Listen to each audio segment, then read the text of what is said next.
আপনারা দেখছেন সকলের জন্য নিউজ, আম জনতার মুক্ত কণ্ঠ।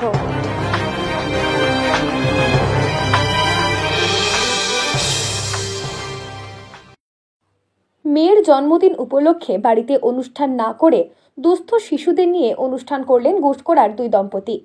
শনিবার সকালে এসো কিছু করি সংস্থার মাধ্যমে গুসকরা রটন্তি কালীতলায় এক খাদ্য অনুষ্ঠানে ওই শিশুদের হাতে মাস্ক, খাদ্য সামগ্রী তুলে দেওয়া হয়।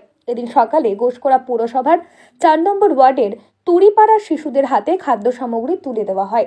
পাশাপাশি লকডাউনের জেরে এলাকার যে সমস্ত হকারদের কাজ বন্ধ হয়ে গিয়েছে, এরকম কিছু হকার পরিবারে কম্বল ও শাড়ি তুলে দেওয়া হয়। সংস্থার তরফে সোমা তেওয়ারি, রীতা দলুইরা জানান, এদিন সংস্থার দুই সদস্যা সঙ্গীতা দলুইয়ের মেয়ে দিব্যঙ্কা দলুই এবং অনু সরকারের মেয়ে অঙ্কিতা দেবনাথের জন্মদিন। এই উপলক্ষে তারা এলাকার শিশুদের নিয়ে একটি অনুষ্ঠানের আয়োজন করেন। পাশাপাশি দুস্থ মানুষদের হাতে কম্বল ও শাড়ি তুলে দিয়েছিলেন তারা। সঙ্গীতা দলুই জানান, এদিন শিশু দিবস, তাই অন্যান্য শিশুদের সাথে নিজেদের শিশুর আনন্দ ভাগ করে নেওয়ার জন্যই এই উদ্যোগ নেওয়া হয়েছে। এদিন বিকেলেও গুসকরা স্টেশন চত্বর এলাকায় শিশুদের নিয়ে শিশু দিবসের অনুষ্ঠান করেন ওই সংস্থাটি। সেখানে দীপাবলি উপলক্ষে পুরসভার ১২ নম্বর ওয়ার্ডের খয়রাপাড়া শিশুদের দিয়ে প্রদীপ জ্বালানো হয়। তাদের হাতে বেলুন, কেক, চকলেট তুলে দেন সংস্থার সদস্যরা। নমস্কার। মাকাল রবীন্দ্রনাথ ঠাকুর। গৌর বর্ণ নধর দেহ, নাম শ্রীযুক্ত রাখাল।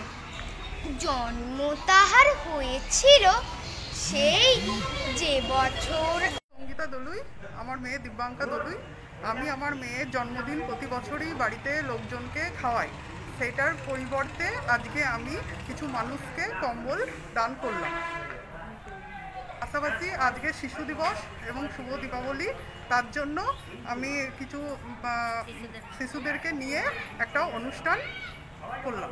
14ই নভেম্বর আজকে হচ্ছে শিশু দিবস এবং শুভ দীপাবলি।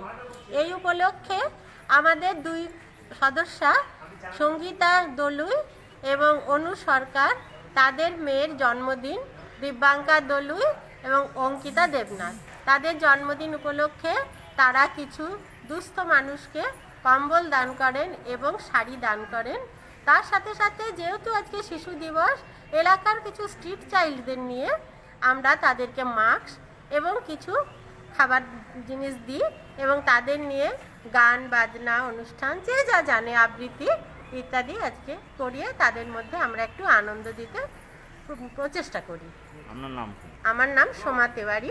আমি এই এসব কিছু করি এই দলের একজন সদস্য।